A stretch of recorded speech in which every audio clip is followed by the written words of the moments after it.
Hello students. इस lecture में हम रेस्पिरेटरी डिसऑर्डर्स अर्थात श्वसन संबंधी विकारों के बारे में अध्ययन करेंगे।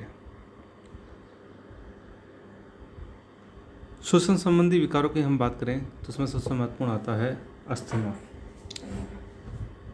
अस्थमा जिसे श्वास या दमा भी कहते हैं, ऑब्स्ट्रक्टिव लंग डिजीजेस अर्थात फुफ्फुसी अवरोधी रोगों का एक महत्वपूर्ण उदाहरण है। अस्थमा या दमा में जो ब्रोंक्यूल्स होते हैं उनमें संकुचन हो जाता है, जिसके फलस्वरूप ब्रीथिंग में या श्वसन में अत्यधिक कठिनाई होती है। दमा के कारण डिस्पनिया अर्थात कश्वास, खांसी या कफ या वीजिंग व्याधियाँ उत्पन्न हो जाती है। जनरली 5% वयस्कों और 7 से 10% बच्चों को अस्थमा या दमा प्रभावित करता है। 30 साल से कम आयु के व्यक्तियों की हम बात करें तो उनमें लगभग 70% जो अस्थमा की कंडीशन होती है वो एलर्जिक हाइपर सेंसिटिव के कारण होती है, और ये एलर्जी जनरली प्लांट पोलन से यानी जो पौधों के जो परागण होते हैं उनके द्वारा उत्पन्न होती है।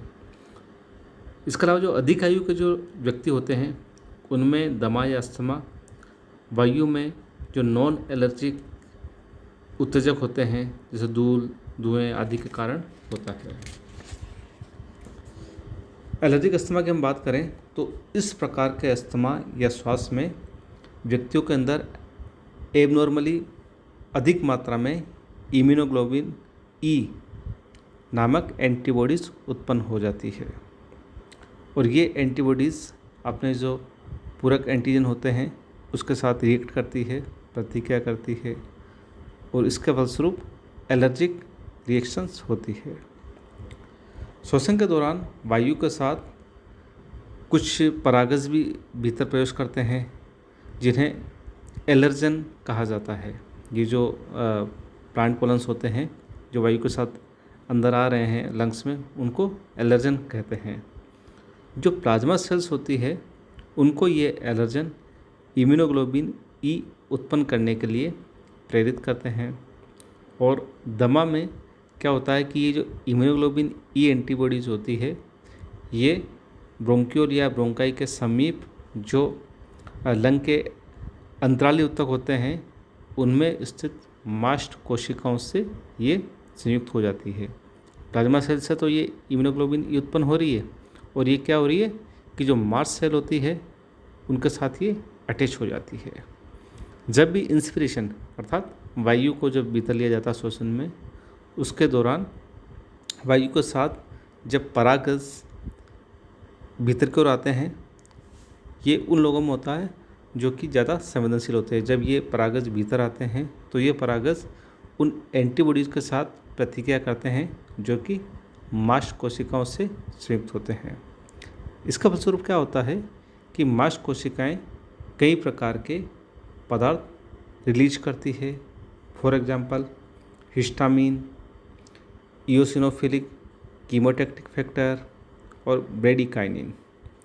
अब ये पदार्थ रिलीज तो हो जाते हैं मास्ट सेल से, लेकिन ये पदार्थ क्या प्रभाव उत्पन्न करते हैं इसकी हम बात करें तो इन पदार्थों के फलस्वरूप जो ब्रोंकियोल्स की स्मूथ मसल्स होती है, चिकनी पेशियाँ, उनमें संकुचन होता है, और ब्रोंक्यूल की जो भित्तियाँ होती है उनमें एडिमा, शोथ, और उसकी जो ल्यूमन्स होती है उनमें अधिक श्लेष्मा का सिक्रेशन होता है। जो ब्रोंक्यूल की जो वॉल्स होती है वो उनमें सूजन होगी, एडिमा होगी, और उनकी जो अवकाशिका होती है उनमें श्लेष्मा का सिक्रेशन बढ़ जाता है। और इन दोनों ही कारणों से क्या होता है कि जो ब्रोंक्यूल्स का जो ये वायु मार्ग होता है जिधर से लंग्स के भीतर एयर ली जाती है या लंग्स से बाहर की ओर एयर जाती है, उनमें थोड़ा अवरोध उत्पन्न हो जाता है, और अवरोध उत्पन्न होगा तो क्या होगा कि जो श्वास लेने में या श्वसन में कठिनाई होती है। इसी स्थिति को श्वास दमा या अस्थमा कहते हैं। अस्थमा की परिस्थिति एस्पिरिन, सल्फर डाइऑक्साइड या कुछ वायरस द्वारा उत्पन्न लंग्स इन्फेक्शन, सर्दी आदि के द्वारा भी बन जाती है। ज़रूरी नहीं कि ये एलर्जी के द्वारा हो, इन परिस्थितियों द्वारा भी ये कंडीशन हो जाती है। ये प्रतिक्रिया नॉन एलर्जिक होती है और इस प्रकार जो दमा होता है उसको आंतरश्वास कहते हैं। अस्थमा के दौरे में मेनली जो डिस्पनिया, जिसे कश्वास बोलते हैं, व्हीजिंग और एक्सपिरेशन में कठिनाई होती है। इसमें क्या होता है कि पेशेंट थोड़ा जोर लगा के वायु को अंदर तो ले लेता है, लंग्स में सांस को अंदर तो ले लेता है, परंतु बाहर निकालने में थोड़ी कठिनाई उत्पन्न होती है। इस चित्र के द्वारा हम देख सकते हैं कि अस्थमा के होने पर क्या कंडीशन होती है ब्रोंकियोल्स की। एक नॉर्मल लंग में जो सामान्य लंग होता है उसमें ये जो मसल्स होती है ब्रोंकियोल की वो रिलैक्स होती है। रिलैक्स होती तो क्या होगा कि जो इसकी जो ल्यूमन होगी वो फैली हुई होगी यहाँ पे, ठीक है, और इसमें म्यूकस की जो मात्रा होगी वो भी नॉर्मल होगी, उसकी लाइनिंग भी सामान्य होगी, नॉर्मल होगी। लेकिन जब अस्थमा वाली कंडीशन की हम बात करें तो उसमें क्या होता है कि जो मसल्स होती है वो टाइटन हो जाती है, अर्थात उनमें संकुचन हो जाता है। और संकुचन होने के साथ ही क्या होता है कि इनमें शोथ भी हो जाता है, एडिमा। तो उसके फलस्वरूप जो लाइनिंग होती है इसकी वॉल की वो भी क्या होती है, उसमें स्वेलिंग आ जाती है। और इसके अलावा एक कंडीशन और उत्पन्न होती है कि जो म्यूकस जो यहाँ पे हमें सामान्य दिख रहा है वो यहाँ म्यूकस की मात्रा अधिक हो जाती है। इसका नेट रिजल्ट ये होता है कि ये जो वायु मार्ग होता है ब्रोंकियोल्स का, ये क्या होता है कि ये थोड़ा अवरुद्ध हो जाती है। अवरुद्ध होने की वजह से क्या होगा कि वायु को लंग्स के भीतर जाने में और लंग्स से बाहर आने में थोड़ी कठिनाई होती है। इसके बाद हम दूसरे रेस्पिरेटरी रोग की बात करें, वो है वातस्फीति या एम्फाइसीमा जिसे बोलते हैं। स्मोकिंग और जो एयर पोल्यूटेंट होते हैं उनका जो साइड इफ़ेक्ट होता है, दुष्प्रभाव होता है, उससे जो कुछ चिरकालिक लंग डिजीज होती है उसमें से एक है वातस्फीति या एम्फाइसीमा। इसका अर्थ होता है कि लंग में अत्यधिक वायु का होना। इसमें जो लंग होते हैं वो वॉल्यूमनेस हो जाते हैं, अर्थात उनका भीतर का आयतन बढ़ जाता है और ये अप्रत्यास्थ या इन इलास्टिक हो जाते हैं।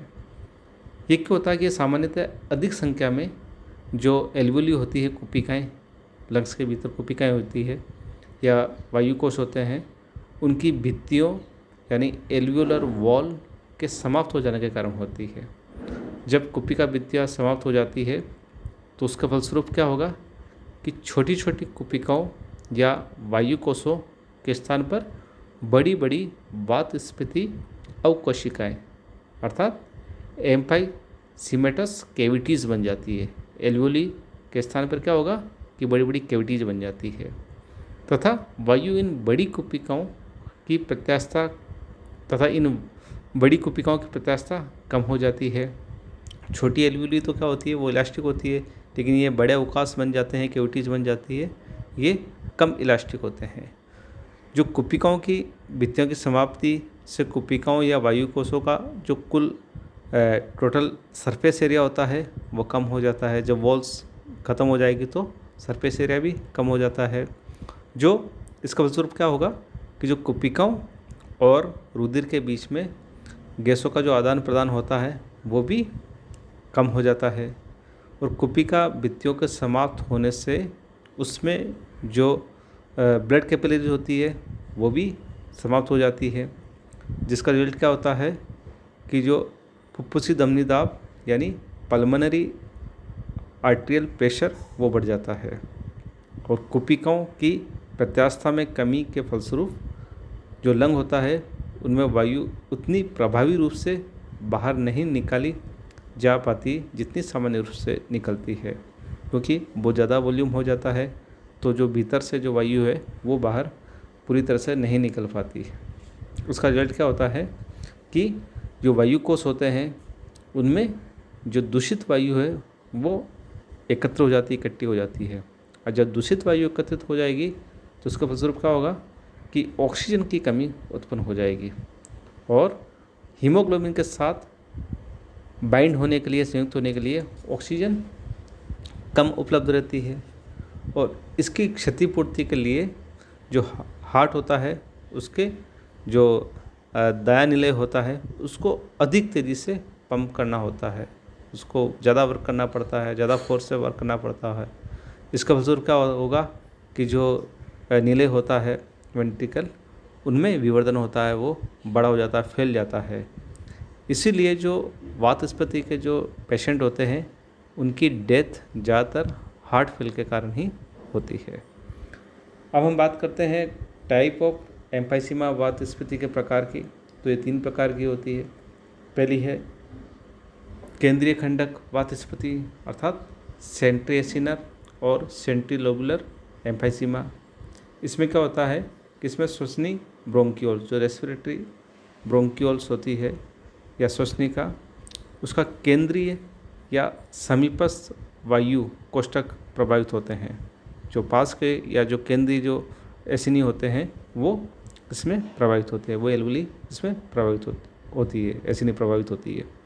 सेकंड है पेन एसिनर और पेन लोबुलर एम्फाइसीमा।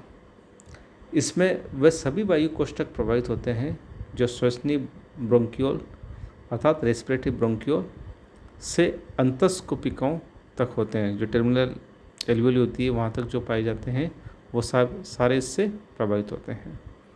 तीसरी जो स्थिति होती है वह है डिस्टल एसिनर एम्फाइसीमा।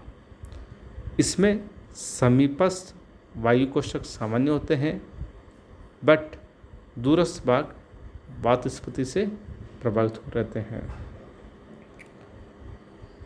यहाँ हम कंडीशन देख सकते हैं कि एक तो नॉर्मल ब्रोंकियोल्स और एल्वुली होती है। यहाँ पे ये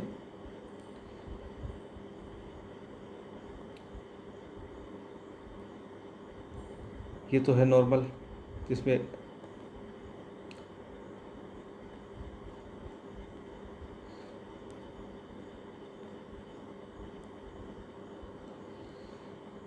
नॉर्मल की कंडीशन ये होती है। यहाँ पे क्या होता है कि जो एल्वुली की वॉल्स होती है वो बनी रहती है, जबकि एम्फाइसीमा में क्या होता है कि ये वॉल यहाँ से डैमेज हो जाती है। जब ये डैमेज हो जाएगी तो क्या होगा कि इसका आयतन बढ़ जाएगा, वो आयतन बढ़ जाएगा तो वातस्फीति वाली कंडीशन उत्पन्न हो जाती है। उसके बाद हम बात करते हैं ऑक्यूपेशनल डिसऑर्डर की। ये वर्क से संबंधित लंग की प्रॉब्लम्स होती है जो कि कुछ विशेष प्रकार की जो वर्क एनवायरनमेंट होता है उससे संबंधित होता है। और इसका जो कारण होता है वो होता है कि लंग्स में श्वास के द्वारा कुछ पदार्थ ऐसे भीतर आ जाते हैं जो कि इस प्रकार के डिसऑर्डर उत्पन्न करते हैं, इस प्रकार के विकार उत्पन्न करते हैं। और ये जो डिजीज़ होती है वो उनका जो असर होता है बहुत लंबे समय तक होता है। इवन अगर वो जो पदार्थ है वो उनका लंग के भीतर जाना बंद भी हो जाता तो उसके बाद भी इस प्रकार के जो डिजीज़ होती है उनका असर रहता है। और ये जो कण होते हैं वायु में वो उसके सोर्स कई होते हैं, जैसे फैक्ट्रीज या एग्जॉस्ट, जो ऑटोमोबाइल से एग्जॉस्ट निकलता है वो, या फायर या माइनिंग यानी खान, या कंस्ट्रक्शन जो भवन निर्माण संबंधी जो चीज़ होती है, एग्रीकल्चर, इसका सोर्स कई हो सकते हैं। कई जो पार्टिकल होते हैं जो प्रॉब्लम उत्पन्न करते हैं उनके सोर्स कई हो सकते हैं। और सामान्यतः जितना छोटा पार्टिकल होता है वो उतना ही ज़्यादा डैमेज करने की क्षमता रहता है, क्योंकि जो छोटा पार्टिकल होता है वो लंग में बहुत डीप तक उसको इनहेल किया जाता है, वो बहुत लंग में डीप तक पहुंच जाता है और वहाँ वो डैमेज करता है। अब जो ऑक्यूपेशनल डिसऑर्डर के एग्जाम्पल की हम बात करें तो एक है एस्बेस्टोसिस और दूसरा सिलिकोसिस। उसके अलावा भी होते हैं कई लोग, अपन एस्बेस्टोसिस और सिलिकोसिस की बात करते हैं।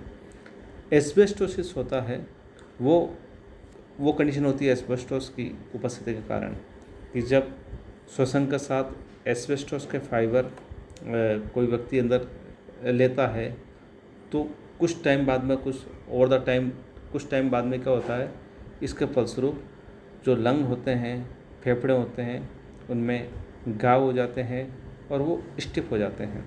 जो लंग के टिश्यूज होते हैं वो स्टिफ हो जाते हैं, अर्थात थोड़े सख्त हो जाते हैं, सॉफ्ट नहीं रह पाते हैं। और ये जनरली इस प्रकार का जो रोग होता है, जो कंस्ट्रक्शन वर्क से जो जुड़े हुए जो लोग होते हैं, उनमें ये एस्बेस्टोसिस वाली कंडीशन उत्पन्न हो जाती है। दूसरा एक और कंडीशन है, वो है सिलिकोसिस।